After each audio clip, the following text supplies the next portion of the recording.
या निशा सर्वभूतानां तस्यां जागृति संयमी, यस्यां जागृति भूतानि सा निशा पश्यतो मुने। जो सब जीवों के लिए रात्रि है वह आत्म संयमी के जागने का समय है, और जो समस्त जीवों के जागने का समय है वह आत्मनिरीक्षक मुनि के लिए रात्रि है। तात्पर्य श्रील प्रभुपाद के द्वारा। प्रभुपाद की जय। बुद्धिमान मनुष्यों की दो श्रेणियां हैं। एक श्रेणी के मनुष्य इंद्रिय तृप्ति के लिए भौतिक कार्य करने में निपुण होते हैं, और दूसरी श्रेणी के मनुष्य आत्मनिरीक्षक हैं जो आत्म साक्षात्कार के अनुशीलन के लिए जागते हैं। विचारवान पुरुषों या आत्मनिरीक्षक मुनि के कार्य भौतिकता में लीन पुरुषों के लिए रात्रि के समान है। भौतिकतावादी व्यक्ति ऐसी रात्रि में अनभिज्ञता के कारण आत्म साक्षात्कार के प्रति सोए रहते हैं। आत्मनिरीक्षक मुनि भौतिकवादी पुरुषों की रात्रि में जागे रहते हैं।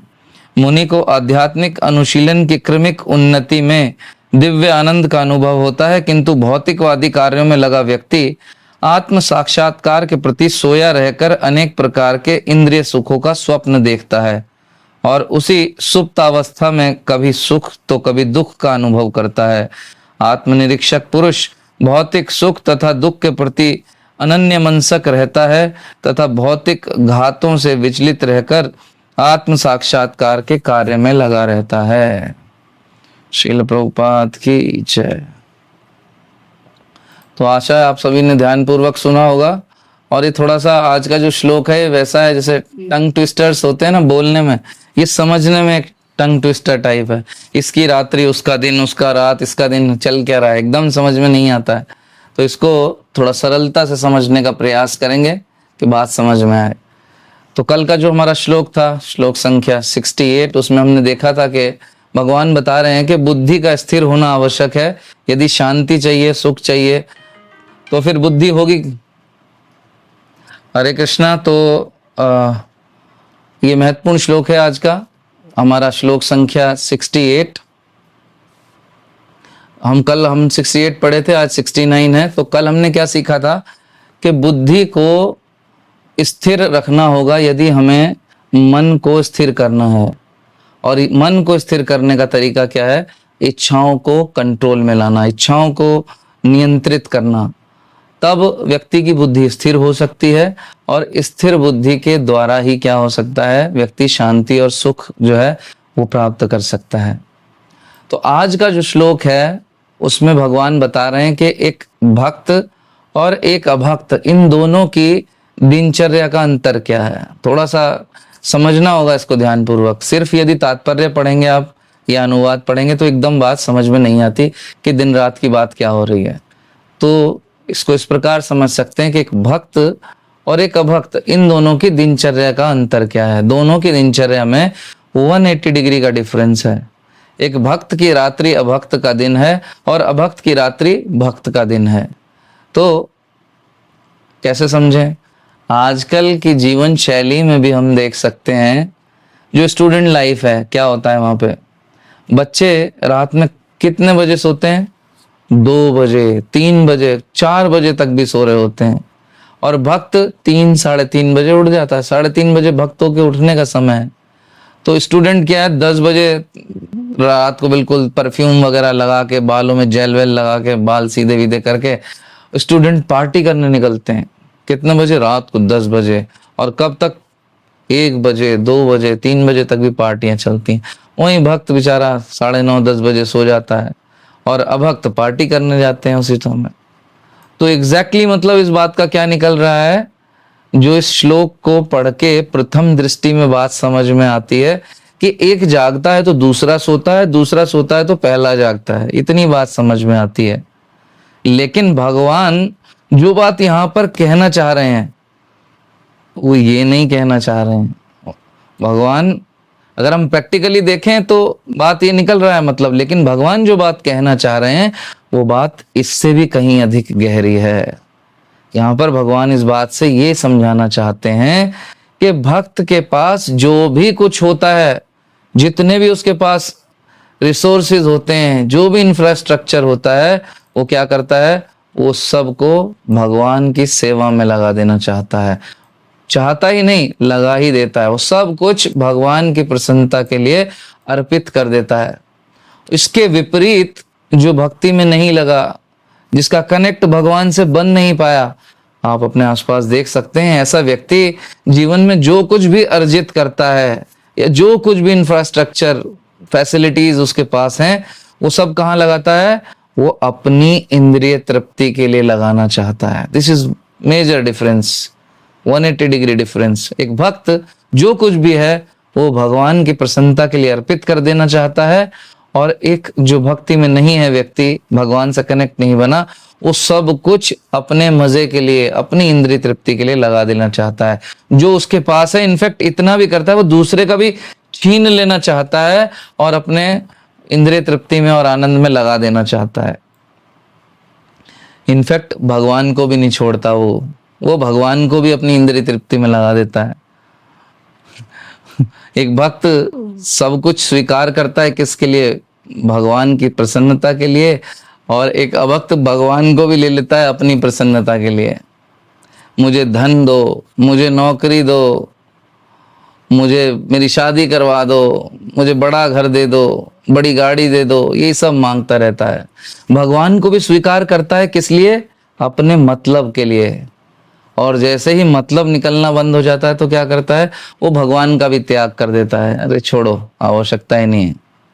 जबकि एक भक्त सब कुछ भगवान को दे देना चाहता है, न यहाँ तक कि जो उसके पास है वो ही नहीं, बल्कि अपने आप को ही भगवान को अर्पित कर देता है, सब कुछ ही भगवान की सेवा में लगा देता है। तो दोनों में क्या अंतर हुआ, एक तरफ है भोग करने की भावना, सब कुछ भोग लेना चाहता है खुद ही एक व्यक्ति, और दूसरा भक्त है जो सब कुछ भगवान के लिए अर्पित कर देना चाहता है। और यहाँ है सेवा का भाव, यानी एक तरफ है भोग करने का भाव और एक तरफ है सेवा करने का भाव। तो अभक्त, जैसा हमने पीछे एक श्लोक में पढ़ा भी था, अभक्त अपनी सारी इंद्रियों को खोल कर रखता है। क्या चाहता है, सब कुछ भोग लूं, सारे संसार को मैं भोग लूं। लेकिन एक भक्त अपनी इंद्रियों को सकोड़ कर रखता है। हमने कछुए का उदाहरण सुना था कि जब कछुए को दिखता है खतरा है तो क्या करता है, अपनी इंद्रियों को अपने खोल के अंदर छुपा लेता है। ऐसे ही जब माया का प्रहार अनुभव करता है एक व्यक्ति, तो फिर वो क्या करता है, अपनी इंद्रियों को संयमित कर लेता है। उससे क्या लाभ होता है, कछुए को क्या लाभ होता था कि वो सुरक्षित हो जाता था, उसको हानि नहीं पहुंचा पाता। उसके ऊपर यदि हाथी भी चढ़ जाए कछुए के तो वो मरता नहीं, इतना वजन भी झेल जाता है, इतना सुरक्षित हो जाता है। लेकिन अगर उसके ऊपर वो खोल ना हो, कवरिंग ना हो, तो उसका कचूमर निकल जाएगा। तो ऐसे ही जो भक्ति का प्रोटेक्शन होता है, भक्ति का जो कवच होता है, उसके भीतर उसको शेल्टर बना के क्या करना चाहिए, अपनी सभी इंद्रियों को सुकोड़ लेता है भक्त और वो सुरक्षित हो जाता है।